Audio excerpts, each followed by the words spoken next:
खबरों में बने रहने के लिए बेल आइकन दबाइए और हाँ, फर्स्ट इंडिया को सब्सक्राइब जरूर। नमस्कार, आप देख रहे हैं बिग फाइट लाइव और आपके साथ में विजेंद्र सोलंकी।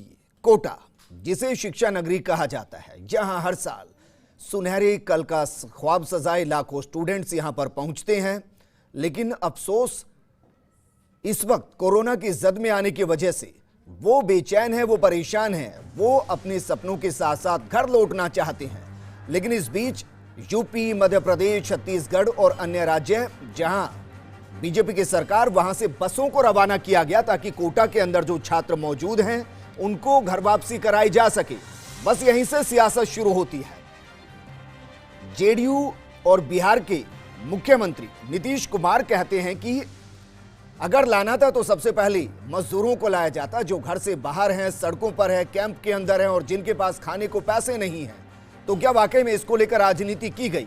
सवाल इस बीच यह भी खड़ा हो रहा है कि जो बसें आ रही हैं, क्या उनके जरिए लॉकडाउन के, कर्फ्यू के नियमों की पालना की जा रही है?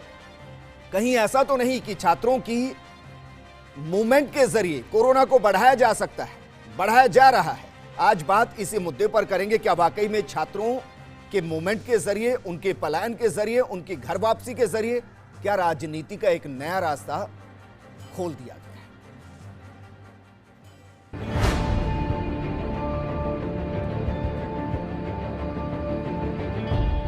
कम उम्र के छात्र हैं, 16 से 22-23 तक के, तो बहुत ज़्यादा ही विचलित हो रहे थे। वो घरों में किराए के मकान रहते थे। तो सक्सेसफुली सीएस ने बात करके ये एग्री करना है भारत सरकार को कि इनको अलाउ करना चाहिए।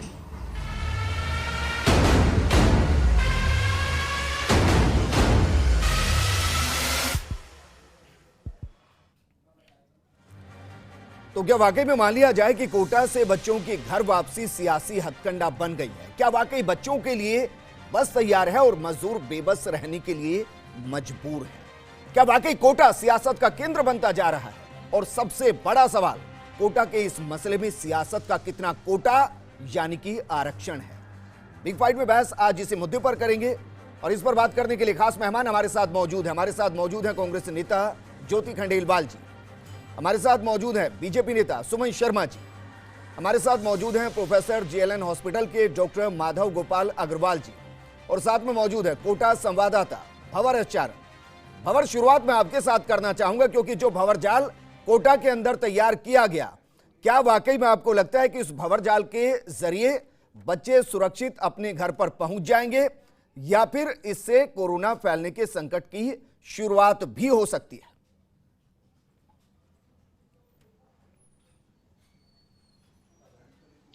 देखिए विजेंद्र, आपके सवाल के जवाब में सबसे बड़ा सवाल ये उभर कर आता है कि छात्रों को घर भेजने का फैसला लिया गया और इस फैसले पर किसी को कोई आपत्ति नहीं हो सकती। जाहिर तौर पर छात्रों में बहुत बेचैनी थी, बहुत घबराहट थी और कोटा में जिस तरह से कोरोना का दायरा फैल रहा है और साथ में केसेस लगातार आ रहे हैं, उसको देखते हुए छात्रों की चिंताएं, अभिभावकों की चिंताएं बहुत बढ़ गई थी। लेकिन इतना जरूर कहा जाना चाहिए कि एक ऐसा फैसला था जो संबंधित राज्यों की सरकारों ने भी और स्थानीय प्रशासन ने भी लेट लिया। जब 22 मार्च को पहला जनता कर्फ्यू लग गया था, इसके बाद लॉकडाउन डिक्लेयर हो गया था, अगर उसी वक्त ये फैसला ले लिया जाता तो जो बात आज कही जा रही है कि कहीं छात्रों के इस मूवमेंट से कोरोना तो नहीं फैल जाएगा, ये बात वहां पर नहीं होती। लेकिन कोटा में जिस स्तर की बेचैनी छात्रों में थी, कहीं न कहीं ये फैसला लेकर के उसका समाधान करने की कोशिश की गई है और किसी को इस पर आपत्ति नहीं होनी चाहिए। मैं विजेंद्र आपको ये भी बताऊं कि कोचिंग सिटी कोटा में मुख्यमंत्री अशोक गहलोत के कुछ देर पहले दिए गए उस बयान की बहुत ज्यादा चर्चा है जो उन्होंने वीडियो कॉन्फ्रेंसिंग में पत्रकारों के साथ बात करते हुए दिया है। उन्होंने 5 राज्यों का नाम लिया है। उन्होंने मध्य प्रदेश, गुजरात, छत्तीसगढ़, आसाम और बंगाल के मुख्यमंत्रियों के लगातार राजस्थान के मुख्यमंत्री के साथ और उच्चाधिकारियों के साथ संपर्क में होने की बात कही है। और इस बयान का कोचिंग छात्र ये मतलब निकाल रहे हैं कि इन राज्यों के जो हजारों छात्र कोटा में फंसे हुए हैं, शायद उनकी घर वापसी का कोई रास्ता निकल सकता है। लेकिन कोटा में जो सबसे बड़ी जद्दोजहद है और जिसको आपने भंवर जाल का नाम दिया है, वो ये है विजेंद्र कि जो यहाँ पर अभी 20-25 हजार की तादाद में कोचिंग छात्र है, उनमें सबसे ज्यादा तादाद है बिहारी छात्रों की। 7 से 8 हजार बिहारी कोचिंग छात्र है। लेकिन सुशासन बाबू ने कोचिंग छात्रों से जो कि बिहार के हैं, कोटा में फंसे हैं, ऐसा लगता है साफ तौर पे मुंह मोड़ लिया है। कुछ देर पहले ही नीतीश कुमार का एक बयान आया है कि उन्हें फिलहाल लाना संभव नहीं है।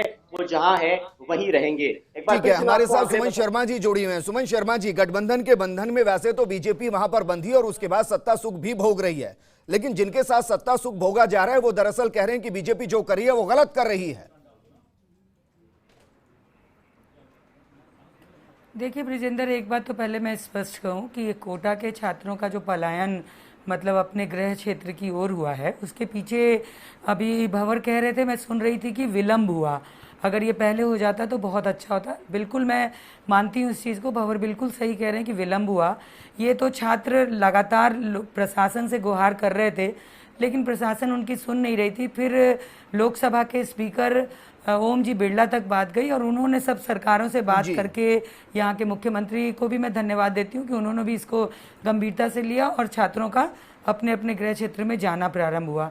और ये स्वागत योग्य है, क्योंकि कोरोना का एक डिप्रेशन फेज भी बच्चों में बहुत आ रहा था, तो आइसोलेट होते, डिप्रेस होते, तो ये भी हम लोग के लिए बहुत चिंता का विषय होता है। तो अपने माता पिता के पास पहुंच गए, ये अच्छी बात है। तो सुमन जी ये बताइए ना कि फिर नीतीश कुमार जो कि आपके सहयोगी हैं, वो इसका स्वागत क्यों नहीं कर रहे?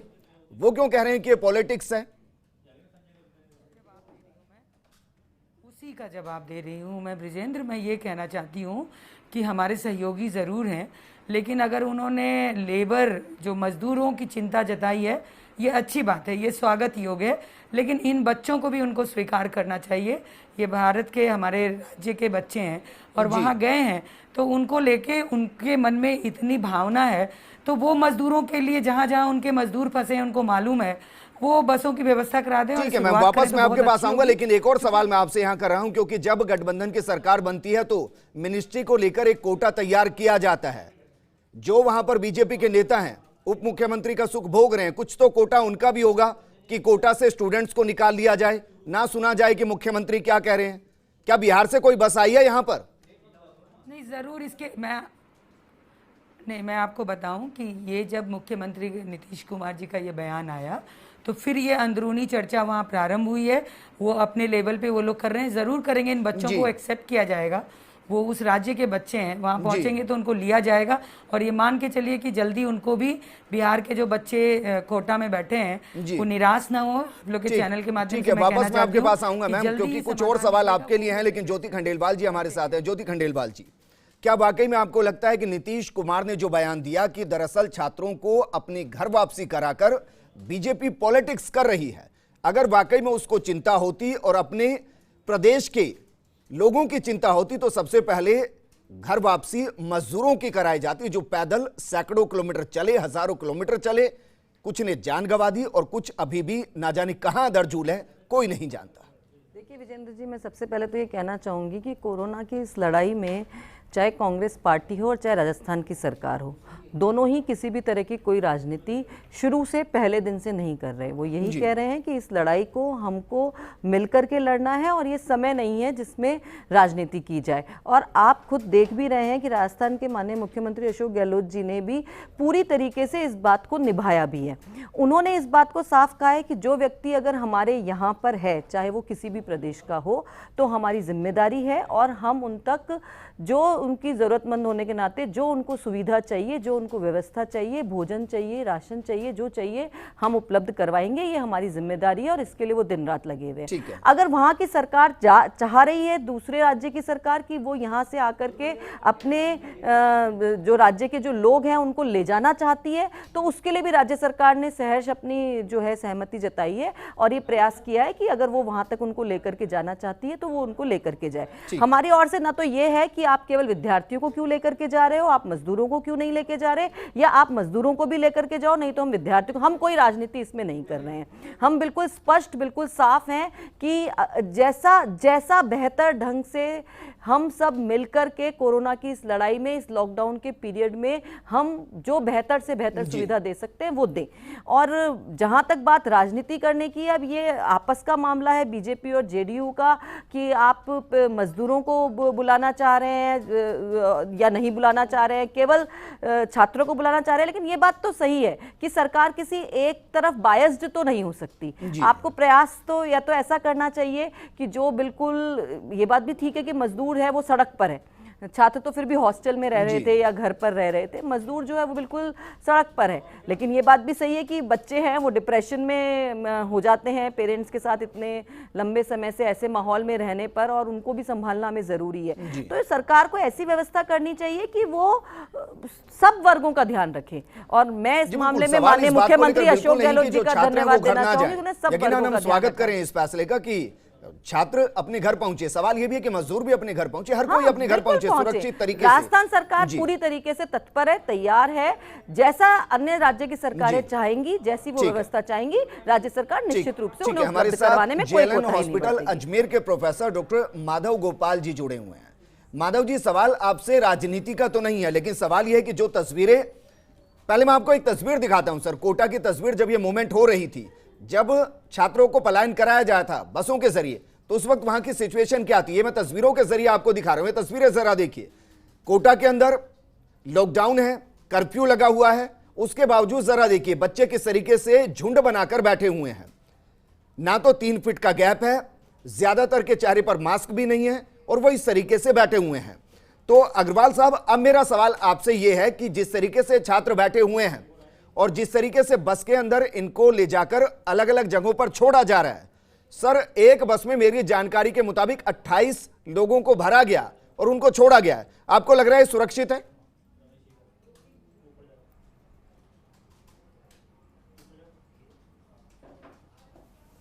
इस बारे में तो मेरा यही मानना है कि सोशल डिस्टेंसिंग जो है इस बीमारी से बचने का सबसे ज़्यादा ज़रूरी उपाय है। अब जैसी व्यवस्था हुई है और बच्चों को छोड़ने प्रायोरिटी है जी, तो उस साइंटिफिकली और हमारी मेडिकल टीम के हिसाब से इस डिस्टेंसिंग का मेंटेन करना जरूरी था, होना चाहिए।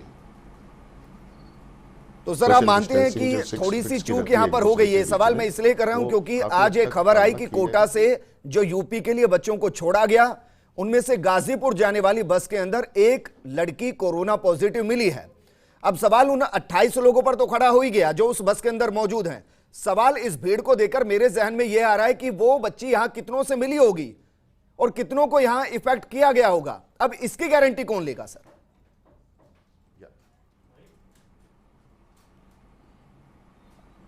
अब बस यही है कि अपने मेडिकल टीम में भेजने का डिसीजन जो गवर्नमेंट स्तर पे हुआ होगा वो बढ़िया तरीके से हुआ है।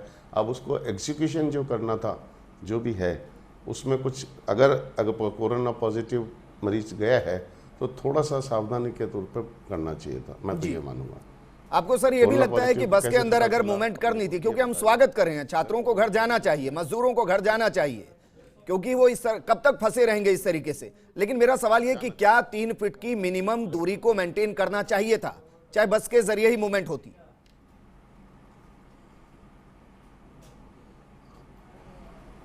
अब देखो, इसमें करना चाहिए, ये एक साइंटिफिक फैक्ट है जी। कुछ मजबूरियां रही होंगी कि भाई बच्चों को भेजना भी जरूरी है। अब हर बच्चे भी नहीं मानते हैं, बच्चों ने नहीं अपनी उसको पालना करी होगी प्रॉपर तरीके से। ठीक है भंवर, तस्वीरें मैंने दिखाई और तस्वीर आपने ही भेजी है, इसलिए मैं आपसे जानना चाह रहा हूं कि गाजीपुर की जानकारी आपके पास भी होगी कि एक छात्रा कोरोना पॉजिटिव मिली है, 28 को क्वारंटाइन कर दिया गया है, लेकिन वो छात्रा के साथ जो लोग गए, क्या वो एक ही हॉस्टल के एक ही साथ रहने वाले हैं? और क्या जब यहां से मूवमेंट की गई होगी तो उसका कोई एक पूरा स्ट्रक्चर तैयार किया गया कि उस बच्ची के संपर्क में कौन कौन आया, इसको लेकर कोटा एक्टिव हुआ?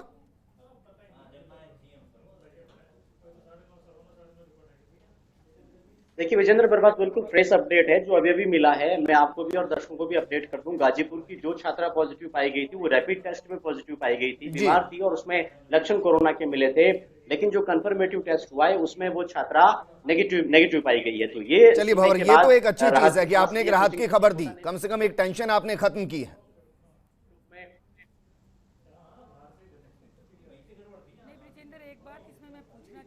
या लेकिन ये मैं यहाँ पर बिल्कुल आपको बताना चाहूंगा कि जब ये छात्रों का 12,000 छात्रों का हुजूम उत्तराखंड और यूपी के छात्रों का जा रहा था, तो जिस जगह से ये छात्र बस स्टैंड से रवाना हो रहे थे वहां पर सोशल डिस्टेंसिंग की तो धज्जियां उड़ती साफ तौर पे नजर आ रही थी। लेकिन जब इनको बसों के अंदर बिठाया गया तो जो भी 3 की या 2 की रोडवेज बस की सीट थी उसमें बगल की जगह को छोड़कर एक सीट पर एक ही छात्र को बिठाया गया और कोशिश की गई कि सोशल डिस्टेंसिंग की पालना हो सके। लेकिन विजेंद्र, ये बहुत बड़ा सवाल है कि पूरा खतरा कोरोना के इस हाल में मौजूद था। कोई भी छात्र, अगर एक भी छात्र पॉजिटिव होता तो वहां पर बहुत सारे फिजिकल कांटेक्ट हुए थे, एक बड़ा खतरा पैदा हो सकता था। तो कहीं के सावचेती ठीक है, मैं वापस आपके पास में आऊंगा। रिपोर्टिंग सुमन जी हमारे साथ जुड़ी हैं। सुमन जी जरा बताइए मैम, 28 लोग एक ही बस के अंदर, कोई बस ऐसी है जो 80 फीट से ऊपर की हो, लंबी हो, जिसमें 3 फीट का सोशल डिस्टेंस मेंटेन किया जा सके? यूपी सरकार ने कोई ऐसी बस इजाद की अभी तक? नहीं ब्रिजेंद्र, ये तो बस में कहीं पॉसिबल हो ही नहीं सकता। लेकिन मेरा एक बड़ा प्रश्न था, अभी तो खैर भंवर ने कह दिया कि वो नेगेटिव हो गई जी। वो जब यहाँ से जा रही थी तो मेरे ख्याल से ऐसा होना चाहिए था कि उन लोग का एक रैंडमली स्क्रीनिंग जरूर होनी चाहिए थी। या तो ये गोरखपुर पहुंचने के बाद उन लोग की स्क्रीनिंग हुई है, यहाँ से रवानगी वहां जाने के बाद स्क्रीनिंग हुई है तो बहुत अच्छा। हर बच्चे की स्क्रीनिंग हो रही है, उसको घर पहुंचाने से पहले उसकी स्क्रीनिंग की जा रही है और उसके बाद घर के अंदर 14 दिन के लिए क्वारंटाइन किया गया है। लेकिन अब मैं मुद्दे पर लौटता हूं मैम, तो छोड़ देते हैं इन चीजों को। ये बताइए मैम, मजदूरों को लेकर अभी तक कोई बस क्यों नहीं चली? ऐसा तो है नहीं कि राजस्थान में यूपी के मजदूर नहीं होंगे, मध्य प्रदेश के मजदूर नहीं होंगे, गुजरात के मजदूर नहीं होंगे, वो सड़कों पर नहीं होंगे, उनको लाने के लिए बसें क्यों नहीं चलाई? पूरे देश में सुनिए, नहीं मेरी बात सुनिए, पूरे देश में सभी राज्यों के मजदूर हैं। राजस्थान के मजदूर भी बहुत दूसरे राज्यों में हैं, चाहे वो महाराष्ट्र हो, चाहे गुजरात हो, चाहे सभी जगह मजदूर तो सब जगह है, सभी राज्यों के हैं। ये होनी चाहिए। ये पहल अगर चर्चा में आया है तो जो भी राज्यों के मुख्यमंत्री हैं उन लोगों को, छात्रों के लिए अगर उन्होंने पहल की है तो मेरा मानना है कि उनको भी घर तक पहुंचाना चाहिए। क्योंकि वो ठीक है सुमन जी, एक लाइन में मुझे जवाब दीजिए मैम, बाकी मेहमानों के पास मुझे जाना है, वक्त मेरे पास कम है। अब इससे आगे जो कोटा के अंदर छात्रों की मूवमेंट होगी, मध्य प्रदेश, गुजरात, यूपी, जो बसें वहां पहुंच चुकी है, उन पर छात्रों को सोशल डिस्टेंसिंग के साथ आगे रवाना किया जाएगा, क्या इसकी गारंटी आप लेंगी? आपने देखा ना गोरखपुर में किया गया ना उनका स्क्रीनिंग। मैं यहां से जाने की बात कर रहा हूं, क्या सोशल डिस्टेंसिंग के साथ उनको बसों के अंदर बैठाकर रवाना किया जाएगा? क्या आप इसकी गारंटी लेंगी? करना चाहिए, बिल्कुल करना चाहिए। आप लोगों ने एक खबर भी चलाई है तो इस खबर का भी असर होगा और मुझे लगता है कि क्योंकि मैं तस्वीरों में देख रहा था पुलिस वहां पर मौजूद है, लोकल एडमिनिस्ट्रेशन की भी वहां पर इसमें जिम्मेदारी बनती है। तो उम्मीद करें कि इसके बाद का जो मूवमेंट होगा उसमें कम से कम जो खामियां दिखा दी गई उनको दूर कर लिया जाएगा, क्योंकि उद्देश्य अच्छा है, मोटिव अच्छा है। बिल्कुल, निश्चित रूप से हम सभी चाहते हैं कि जो छात्र हैं और स्वागत करते हैं इस बात का कि वो अपने घर पहुंच पाए। लेकिन मैं एक बात इसमें यहाँ पर कहना चाहूँगी कि यूपी सरकार को अंदाज़ा था, पता था कितने बच्चे यहाँ से जाने वाले हैं, तो इस पूरे मूवमेंट को एक दिन में करने की कोई आवश्यकता नहीं थी। मुझे लगता है कि अगर इसको हम 10 दिन में करते या 5 दिन में करते या 4 दिन में करते और कम संख्या में बच्चों को अगर इकट्ठा करते तो शायद हम और बेहतर तरीके से जो है इस काम को कर सकते, जिसपे थोड़ा सा हम क्वेश्चन मार्क्स भी उठा रहे हैं, लग रहा है सतर्क लग रहे हैं कि हाँ बिल्कुल किया जा सकता था। तो जो मैं कहना चाहूंगी, जितनी गंभीर राज्य सरकार इस बात को लेकर के, राजस्थान की सरकार है, माननीय मुख्यमंत्री अशोक गहलोत जी हैं, मुझे लगता है दूसरी राज्य सरकार के मुख्यमंत्रियों को भी एक बार इस विषय में और ज्यादा गंभीरता दिखानी चाहिए कि आपको जरूरी आप 251 बसें एक साथ भेजें या 200 बसें एक साथ भेजें। इन बसों की संख्या कम हो सकती थी। मैं माफी के साथ में सवाल कर रहा हूं, आप जरा बताइए कि बसें तो राजस्थान से ही गई, नियम तो यहाँ पर भी लागू कराए जा सकते हैं। बिल्कुल, निश्चित रूप से राजस्थान की सरकार को आपने चेताया है, आपने बताया है, और राजस्थान में प्रशासन हो, चाहे मुख्यमंत्री हो, चाहे हमारी सरकार हो, इस बात का और विशेष रूप से जो है वो ध्यान रखा जाएगा और कहीं भी इस तरह की जो है राजस्थान की स्थिति आप किस तरीके की देख रहे हैं आने वाले 2-4-10 दिन के अंदर, और जो मूवमेंट हुआ है उससे क्या कोटा में कोई असर पड़ता हुआ आपको दिखाई दे रहा है? सर कम शब्दों में बताइएगा।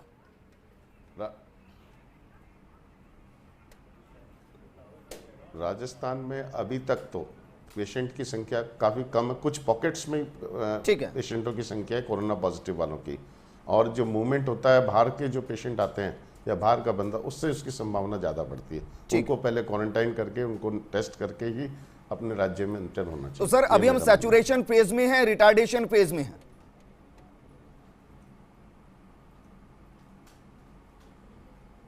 अभी संक्रमण का तीसरी स्टेज की चल रही है राजस्थान में भी, इंडिया की तरह। ठीक, अब ये अगर कम्युनिटी स्प्रेड होता है तो थोड़ा मुश्किल होगा, अदरवाइज अपनी माननीय। ठीक है भंवर, एक लाइन में बात आप खत्म कीजिए अपनी, आप कुछ कहना चाह रहे थे, कंक्लूड कीजिए। हर तरह से केसेस की डेली। जी मैं सिर्फ एक लाइन कहना चाह रहा हूँ विजेंद्र, एक सवाल जो हमसे इस रिपोर्टिंग के दौरान लगातार 3 दिनों में 100 बार पूछा गया है। कोचिंग छात्र घर जाएं, सभी स्वागत करते हैं, लेकिन यूपी परिवहन निगम की बस कोचिंग छात्र की कैसे हो गई और मजदूर की कैसे नहीं हुई? ठीक बात है भंवर, इसी सवाल के साथ हमने इस डिबेट को शुरू किया था और शायद इस सवाल को नीतीश कुमार के जरिए बीजेपी तक पहुंचाते हुए ये भी तय कर लेना चाहिए बीजेपी को कि वाकई में एक अच्छी पहल की गई, उस पहल को हर किसी के लिए खोल दिया जाता। फिर ऐसा क्यों हुआ कि आनंद विहार से जब मजदूरों को लाया गया तो 600 से ऊपर की टिकट हुई और अगर छात्रों को ले जाया जा रहा है तो फिर पता नहीं कितने की टिकट है। बहरहाल सुमन जी शुक्रिया आपका हमारे साथ जुड़ने के लिए, माधव जी आपका भी शुक्रिया, ज्योति खंडेलवाल जी आपका भी शुक्रिया और भंवर आप नजर बनाए रखिएगा क्योंकि आपके जरिए बहुत से अपडेट हम अपने दर्शकों को देते हैं। इस प्रोग्राम में फिलहाल इतना ही, मकसद सिर्फ इतना था कि छात्रों का पलायन हो या मजदूरों का पलायन हो, भेदभाव नहीं होना चाहिए और राजनीति तो बिल्कुल भी नहीं होनी चाहिए क्योंकि हर कोई चाहता है और हर किसी का हक है मुसीबत के वक्त में अपने घर पहुंच जाए। नमस्कार।